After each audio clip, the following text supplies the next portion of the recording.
Hello, friends. Welcome back to episode 6, pre-recorded and coming to you on New Year's Eve. Happy New Year! Happy New Year's! We might all be getting ready to head out, or if you're just staying in, which is what I will absolutely be doing. Absolutely. I'm not Hate gonna the lie. chaos. I love me a quiet New Year's Eve. Hate the chaos. I'm at home, in bed, hair washed and ready to go to bed. Oh, absolutely. My great favorite New Year's Eve is a quiet thing with quiet people doing quiet stuff. But if that's not your thing, go you. I love that for you.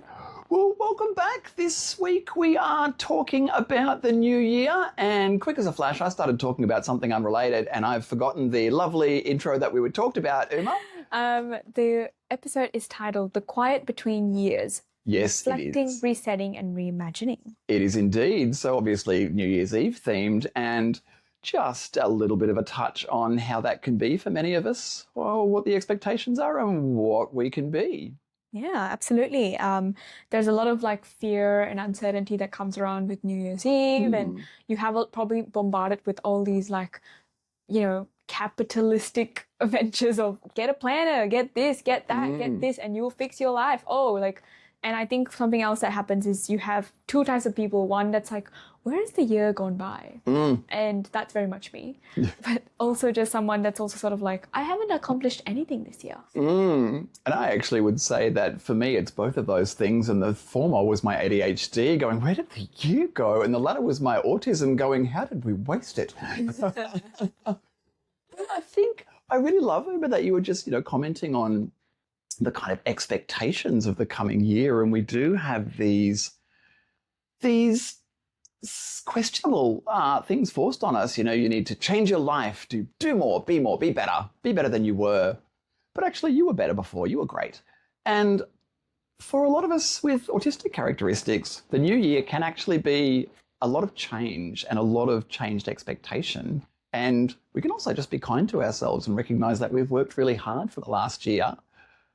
And I like the process of going, is there something I can change that suits me, rather than, I'm going to go to the gym and get this body that Vogue tells me I need to have, or I'm going to go and do this course and learn this thing that makes me look smarter to other people.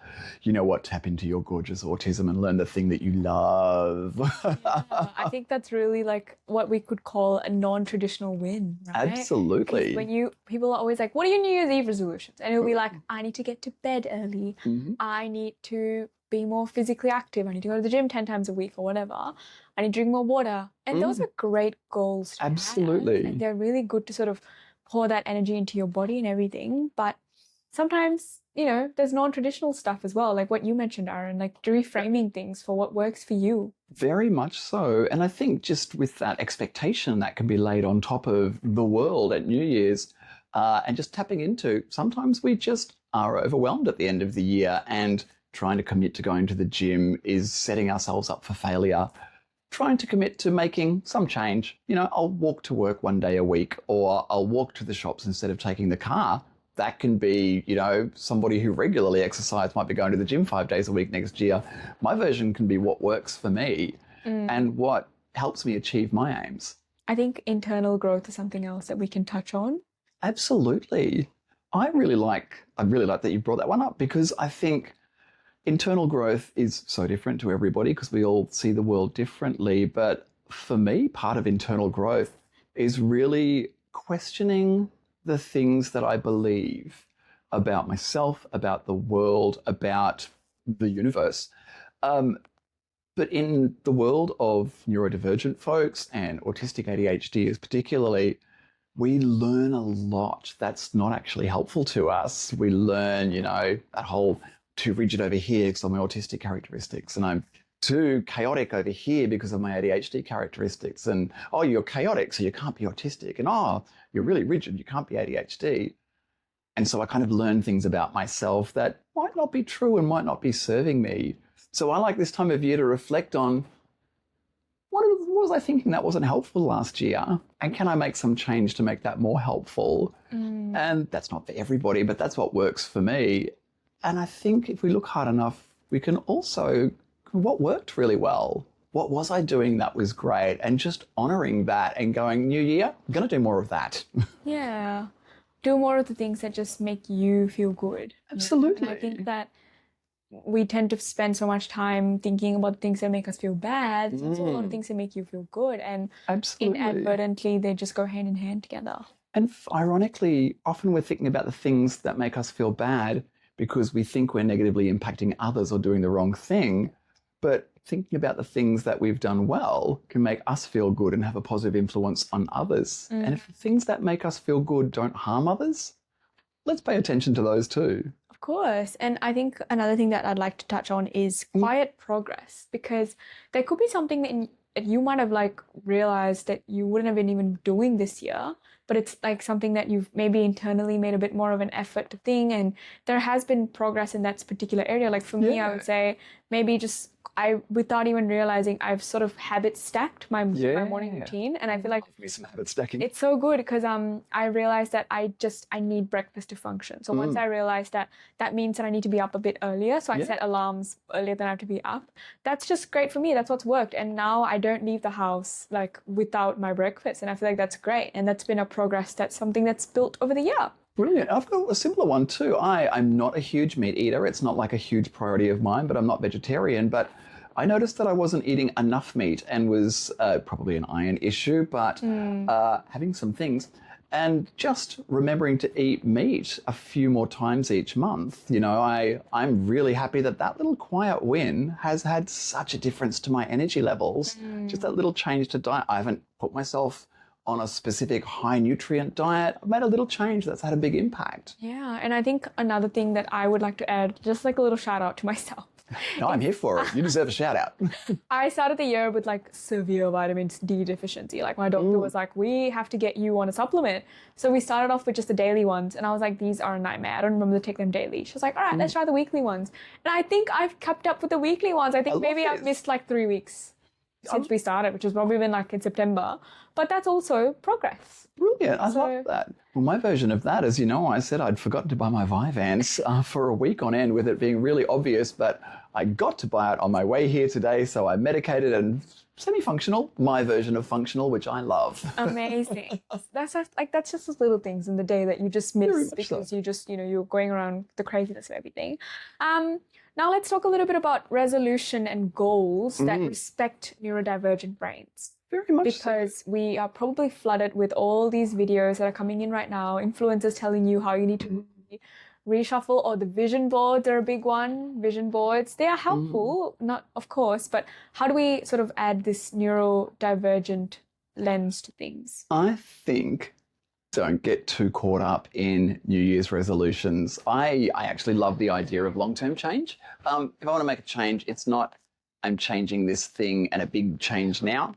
It's I'm going to change it a little bit at a time. So my New Year's resolution is always not I'm going to go to the gym 5 times a week. It's I'm going to go to the gym more this year than I did last year. That's a lie. That is never my goal. Look at this body. But for other people, that would be the version of what I'm talking about. Yeah. For me, in a realistic context, because my ADHD loves to do the things, it's I will take time off. And, sometimes it's a couple of hours each week. Sometimes I take a whole day off each week. And that's growth for me. That's change. And it's not just a quick change that I can't sustain. It's a slow burn change that I've been incrementally doing. And it's actually more helpful for me than my ADHD starting to do the thing that my autism sets up. And then my ADHD going, bored, and not following through. And then I'm like, I'm so bad at changing the way I live. Actually, that's just not the way for me. And it's not the way for many of us who are neurodivergent. Yeah. I think potentially what kind of goals thinking about goals that also feel energizing and stressful would be a way to reframe things. So if it's more movement, potentially thinking about that in a way that's energizing and not that stressful. Do you have any tips for that? So, how much detail to give? So there's a conversation I have in a therapeutic context about emotions and how anxiety and excitement, what our body is doing and our mind to some degree is very, very similar. When I get excited, if I get anxious, the physical tension is quite similar. What happens in my stomach is quite similar. My heart rate increases a little bit. My breathing increases to get the blood flowing around my oxygen to my brain. And so if I'm trying to set something that seems challenging, if I'm trying to set a goal that seems challenging and hard to motivate for, it's normally something for those ADHDers out there. We have a lot of failure experiences with sticking to things. So the procrastination is often, I'm going to fail at this, is an underpinning anxiety. But what I tend to try and do is clock that, because we can't lie to our brains, and go, yep, there's a risk that I'm going to ADHD all over this. But also, any change is better than no change. And if I go walking once a week, that's better than nonce a week. That's not a word. Yeah. Pretend. Nonce. But then I look at the thing, whatever the thing is, and try to find the exciting part of it. And sometimes it's not, it's not a New Year's Eve excitement fix and things. It's just, I don't feel guilty, and I can shift my anxiety from to more of an excitement, or less of a barrier, more of an engaging, motivated experience towards the thing. Yeah, absolutely. I guess another thing that we could think about is, I think, a theme for the year, which is very similar to what you're saying, in the sense of trying to break these things up into less of like, okay, I need to get 5 walks done this week. Yeah. And looking at it as more of like, I'm doing more walks this year, and that's about it. Yeah. And I think rather than goals, themes and overarching, like... Very much so. And again, autism, ADHD. Autism loves the detail. So sometimes having that, it depends on our characteristics, but sometimes having that set number is what I need. But sometimes being a bit freer and being more general, I'm going to exercise half of the week. That gives me ADHD freedom if I have something come up on Tuesdays, but it also gives me a set boundary if I'm leaning into that autism characteristic of details orientation and following the rules. Yeah. But I think also we can, and I wonder if you've kind of had this experience, we can just tap into our characteristics for better or worse, because they're not inherently wins or losses. And I can lean into my ADHD when I'm a little bit novelty seeking and know that my autism is probably tracking that and can bring me back on track later on. Or another thing that I love is, if I know that I get bored of routines, my ADHD, I have a backup routine ready to go, and then I get that novelty and the routine. I wonder if, Uma, you do anything sort of like that, any strategies that you have to help you achieve the things you want without the stress? I think I definitely get bored of using just one tactic to keep me on task. Yeah. So I often switch between like a journal and my phone. I love this. Or even like sort of like, if let's say I'm really in a procrastinating state of mind, I will text a friend and be like, hey, I need you to check in on me tonight that I've done this, because I'm afraid of getting this done. Yeah. And that's always been really helpful for me, and breaking it down into little things, that's something that really works. And do you know what? If anyone out there has done CBT for ADHD, Uma's just tapped into a lot of beautiful parts of that. One of them is, if you're having trouble getting started, the first step is too big. But most ADHDers out there, I think, will be able to clock this. And what you just said, Uma, and that's, some people call it body doubling, some of us call it social accountability. It's, I don't need an exam or the deadline for my assignment. Sometimes it can be my friend knowing that I was working on that to be the accountability that I need to pay attention and motivate. And that can be, the thing, saying to my partner, I'm going to exercise half of the days each week, can help keep me on track. And that's a lovely ADHD strategy. Yeah, absolutely. I think keeping people appraised and also keeping yourself accountable just goes hand in hand, And I think with the right support system, I have really great friends that just check in without being accusatory. So they come in and they're like, hey, how'd you go with that? Do you need some help? Like, what's going on? Like, oh, that seems pretty important. Like, you wanted to get this job application done. That's really important. Like, did you get it done? How's that going? I think that's also important to remind ourselves, because we all have different upbringings. Absolutely. I definitely have a friend that sort of messaged me being like, hey, have you done it? Like, why haven't you done it yet? And that's just a testament to their upbringing, not wrong or, but that's just who they are. And I think that's really interesting to think about, setting the intention of, the year. Yeah. But also reminding yourself that, I was chatting with Aaron about this as well. New Year's is such an arbitrary concept, because in different cultures, like New Year's dates will be different. So like, for example, in Indian cultures, you have like a New Year's for each culture, and that comes much later in the year. Yeah. And that's technically our calendar. And if you think about even with the Chinese culture, you've got the Chinese New Year that's a bit, further down in the year. So it's ultimately still just a day. Yeah. And for you to put so much emphasis on your life being flipped in 24 hours is actually insane. Exactly. And I love the idea of, we were talking about the different New Years, and we could also, ADHD would enjoy this, I think, we could also have a new year for everyone's New Year's and reset not just our expectations about my exercise, my diet, my social interactions, but reset my expectations for myself and how I'm viewing myself. Yeah. Did I make some change? Yeah, I did a good job. Yeah. I think another thing that I think was really helpful, I have a few people that I follow on social media that have given tips sort of that they check in with themselves quarterly rather than waiting for the year to pass. Because that can be very, I think it's really, I don't know if the word is inhuman, but it's difficult for human beings to think about, okay, I'm going to process 24, days or like 12 months of a year in one day. Like that's insane. So I think this person was suggesting that you set quarterly goals and think about it as thematic as well. So if like January to March is probably you've just started a new job, how can I make sure that my goals align more with that? And that's definitely something I've done. I love that. And for all the managers out there or people that work in organizations that have this style of management, I think what you're talking about there is a little bit like the whole KPI process without the stress of it. But just sort of checking in with myself, how am I going with this goal that I had? Yeah. If I was to point to any goal for a lot of our community, it would just be that goal of my relationship with myself and improving that. Every other goal hinges off my relationship with me. How much do I love and respect me and honor me? And if I can improve that year on year, everything else can follow. Absolutely. Yeah. And I think that's just a great way to sort of I guess for ADHD individuals, it's like going into both of it because your ADHD will like the novelty of things and your autism will like the structure. So absolutely. It's great. And that's that, we were talking about the confounds a while back, and that's the thing that some people will go, oh, you're so novelty seeking, can't be that. Oh, you're so rigid, can't be that. But actually we can be both in different settings. And sometimes setting those standards and unrealistic expectations for ourselves with New Year's Eve can set us up to beat ourselves up and have not a great relationships with ourselves. Absolutely. I love that you said about quarterly check-ins.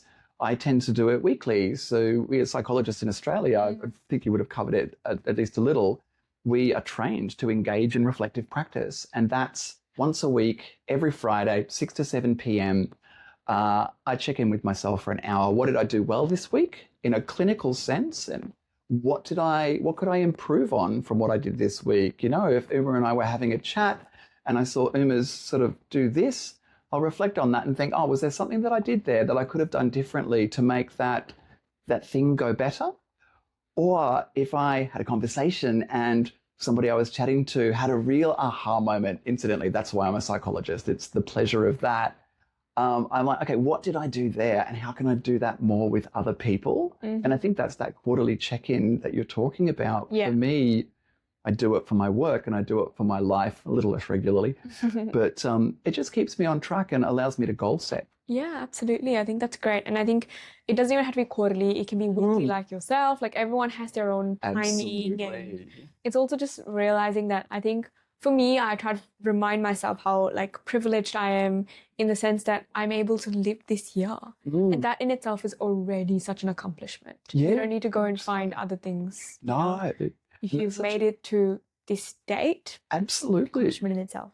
And that's just a lovely comment I was thinking about in one of the past episodes we were recording or after. And that's just a lot of what I say comes from the position of privilege that I occupy in the world. I live in this body and not everybody has my experience. And I don't want to invalidate other people's experience because they're equally valid and joyful and beautiful and difficult. But the reflective practice or the self-check-in, it can just be so helpful.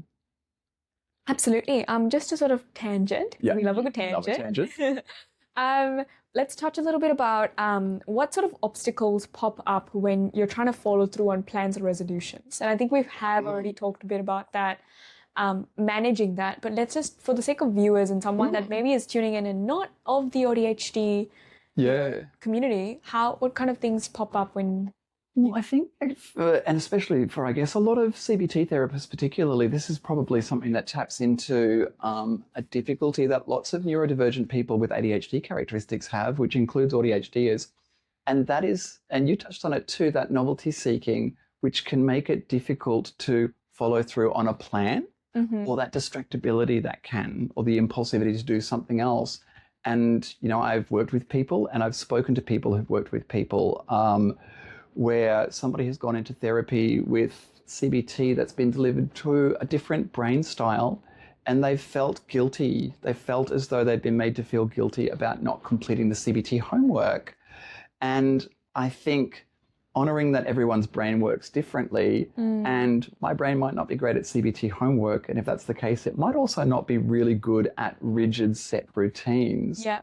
And so just having more leeway towards my brain works this way, but your brain might not, and their brain might not. And what's the best way as a clinician for me to work with you, but for ourselves to me to set expectations, set goals for myself, and achieve them in the way that I want to. Yeah, absolutely. How do you manage that? I think for me, I've actually forgotten the question that I've asked you. Oh, we were talking about this will never happen again, by the way. Who am I forgetting and me being able to answer? We were talking about that setting of goals and the novelty seeking, setting routines and sticking to them. Yeah, I think the sort of challenges that I face is definitely in relation to also the emotional side of things. I think I will get very frustrated if I'm not achieving it. If it's, let's say, like something like a health issue pops up, like I fall sick for a week, so I can't go to the gym. That will throw me off a lot more than I realize. And I think giving myself that grace and finding that like middle ground of, okay, like I was going maybe 5 times a week, so I can't expect myself to go 5 times a week after I've recovered from a month-long cold, perhaps. Yeah. So I think it's just about rationalizing these things and sort of like, I think it really helps because I depend on like the people close to me and I tell them like, this is what's bothering me. And they'll be like, valid. Yeah. But you were also doing this and you're also doing this. And I think that's a thing that we sort of forget in the world that we live in, because it's very like, what's next? What's next? Well, I think too, and I love the example that you gave as well. Like, you know, when we're sick, we can't plan for everything. And, you know, my autistic characteristics love to know what's coming. And so if I set a plan and then don't meet it, I can really also kind of beat myself up a little bit. Excuse me. But one thing that I do with some of the people that I chat to is plan for breaking the plan, because then I'm setting, my goal setting includes, well, if I'm sick or if something else comes up, then in that situation, I don't expect myself to do the change every week of the year. Instead of like, oh, I'm going to exercise more each week than I did last year. And then I include a caveat. Okay, I'm going to do that as many weeks as I can. And that gives me personally, and some of the people I work with, different for everybody, that leeway to then not like self-flagellate. I love that word. When I am sick and don't get I won't say how many hours of work done I'd like to get done every day, but don't get all of my work done. Yeah, that's so fair. I think just to end off on maybe talking about like the emotional impacts of goals, and your earring has actually just fallen off. I don't know what maybe that was the... I promised myself I wouldn't cry. Again. About the emotional impact of goals.